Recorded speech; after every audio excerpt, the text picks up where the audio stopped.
Why is Black Panther so important to Black culture? Is the Oscars still so white? And are Monique's rants crazy, or do they have some truth to them? I'm Kara Burnett, and this is Stony Brook Black.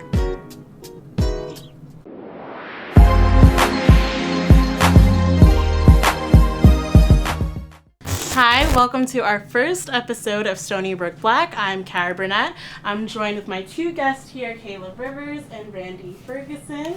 Thank you guys for coming out tonight. Ain't no thing. All right, so we're just going to jump right into it. I'm super excited to talk about this movie because it was just crazy. It's really, really good. Black Panther. So let's just dive into it. Why was this movie, I guess, so important for Black culture? And just why has it been so groundbreaking? Do you want to go first? You go.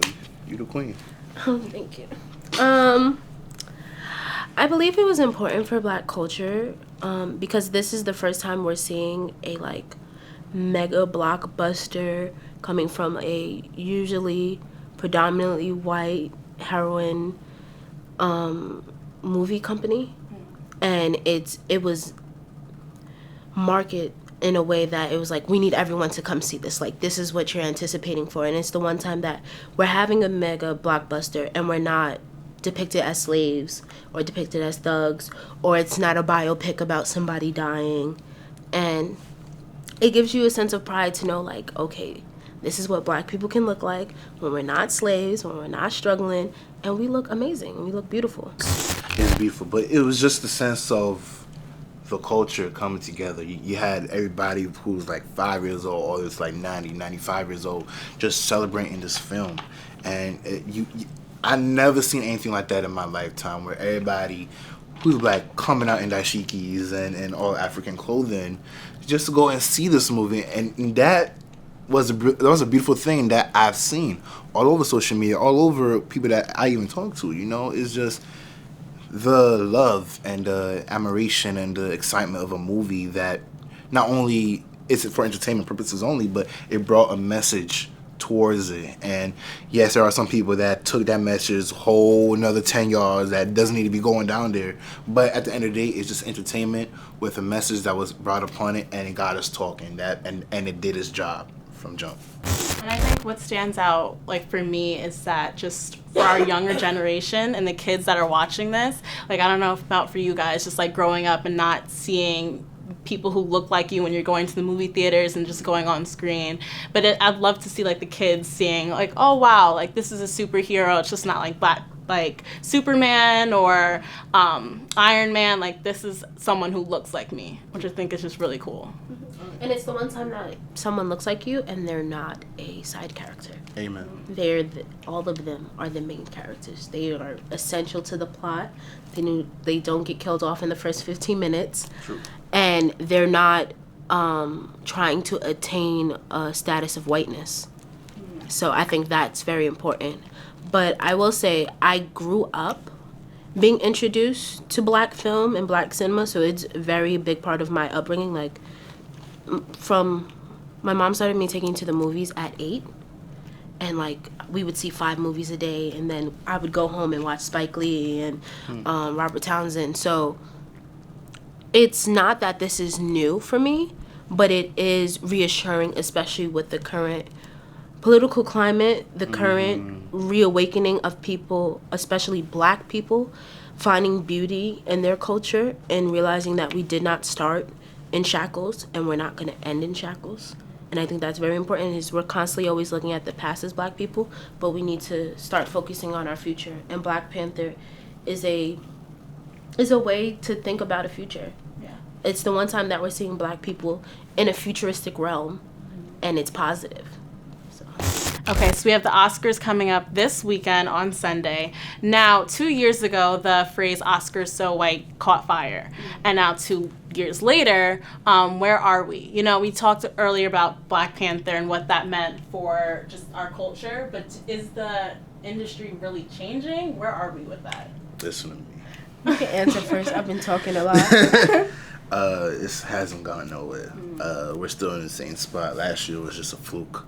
It just gave us the hey, here's your token award, as you were saying, we was talking earlier. Yeah. Here's your token award for Moonlight. All right, don't bother for 10 years. Yeah, like, Stop the protest and whatever.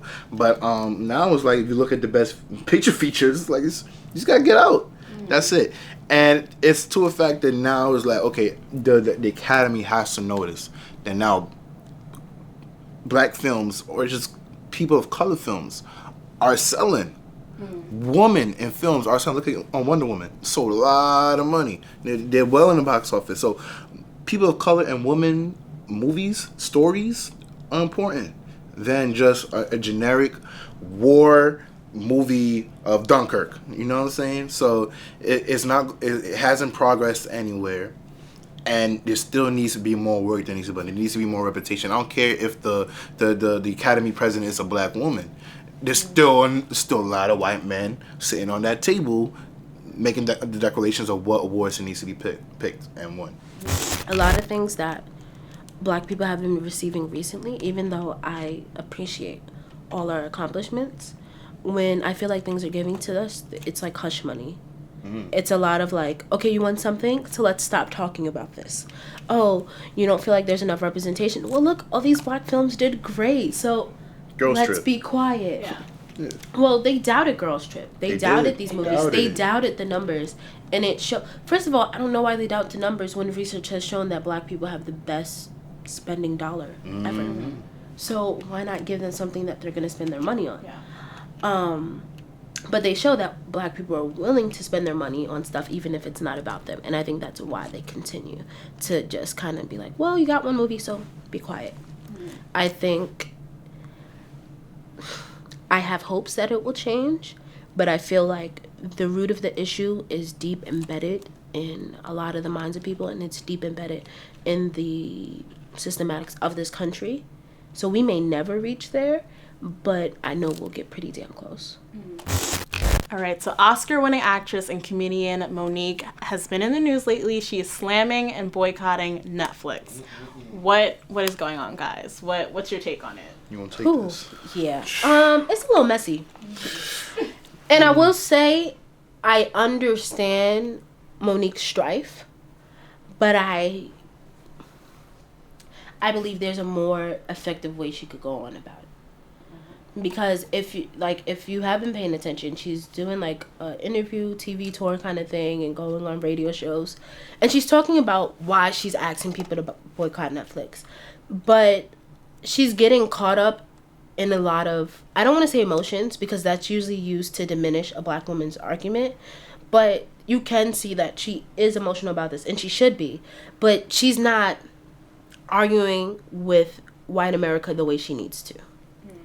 She's arguing very, like, in the house, like, I don't want to air out all the business of the industry, but you know that I know what you know, and you know what's happening is wrong to me. And I feel like we live in a society of, like, where's the Carfax? Like, state names, state instances, dates, timestamps. We need the receipts. And I feel like that's not fair, because Monique is really trying to save face of other people. Like, you know, she calls out Oprah and a couple of other things, but she not coming with the hard facts, and the people who asking her the crazy questions not coming with the hard facts. Because, like, Angela Yee brought up something, and she was like, well, if you ain't gonna name names, then keep it on the playground. But, like, Monique, you not coming with, you know, concrete arguments. So, like, there needs to be some type of focal point, and her husband need to sit down and convene so that when they come out, they are united front, because she'll say something, and then he'll discredit her. And it's like, well, y'all arguing a point, but both of y'all got two different sides of the story. It's like when in a court case, you want to make sure that what you said the first time is what you said the second time. Yeah. When I heard about this whole situation, I thought it more as a business perspective. And I was listening to the Breakfast Club that day when Donkey of the Day came, when Charlamagne talked about Monique. But I digress. Going back to my point, I looked at it more as in a business perspective. And the fact that she's not relevant in today's time of 2017 going to 2018, that she hasn't made that much noise. Yes, the Parkers are still on syndication. Yes, you can find Precious on your legal fire stick. Yeah, you can watch that. Go right ahead. Cool. But to the fact that if you're not touring to the fact that if I see it online and I told Kayla, you want to go see Monique? You know, she's kind of touring in New York. Let's go. You know, if she's not doing that, if she's not doing what Dave Chappelle or Chris Rock was doing, which was touring and doing stand-ups before they even talked to Netflix. Even Netflix came to them. They were doing their thing. But I was like, Netflix came and saw her do 2 shows. Right, I agree. And she got a standing ovation. Right. I feel like, yes, she hasn't been that relevant, but we know she hasn't been that relevant because she was blackballed. Like, everyone's like, that is true. Everyone's hitting her with this, well, you haven't been relevant. Well, she did that Christmas movie. Yeah, she's done Christmas. movies despite being blackballed, despite not being able, because she hasn't been able to do any blockbusters since Precious because she was blackballed by black people in power. So she's only going to get cast for certain things. Yeah. So I felt like Netflix was rude in a sense into like hit her with that, well, you haven't been doing anything, and like, yeah, we worried about dollars, but like, you viewed her, you saw how much money she made off of the Christmas movie, and despite facing adversity in the industry, she's still continuing to try to grind. So why not just pay her worth? I mean, there was definitely a big gap.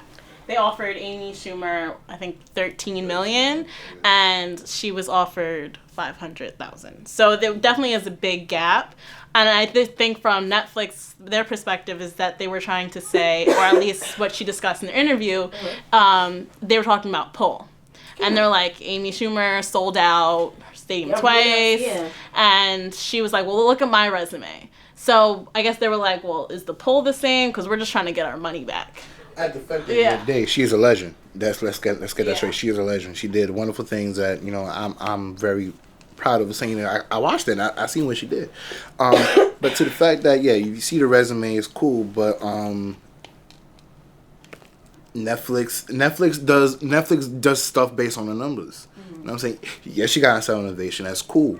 You know, but what the mainstream audience would sit down and watch an hour-long Monique stand-up. So the last time people really seen her doing stand-up was Queens of Comedy back in 2002, 2003, I believe. And that's understandable, but I feel like sometimes you have to take a chance, and I don't feel like Netflix was willing to take a chance on her, where they took a chance with Amy Schumer. Despite her selling out stadiums, who said that was going to transcribe well? I mean, yes, Amy Schumer did have her TV show and her little skits and whatever, but who says that was going to transcribe to the Netflix audience? True. Just like, yes, Dave Chappelle was touring. Well, we can't even talk about Dave Chappelle. He's a whole nother realm. So I'm just gonna leave him where he's at. I'm not even gonna bring him up. Sorry, Dave Chappelle. But you know what I'm saying? Like, just, I feel like the situation could have been handled differently. I feel like she could be handling the situation differently. I feel like other black women in the industry could be handling the situation differently. And it's a lot of the narrative of she's emotional.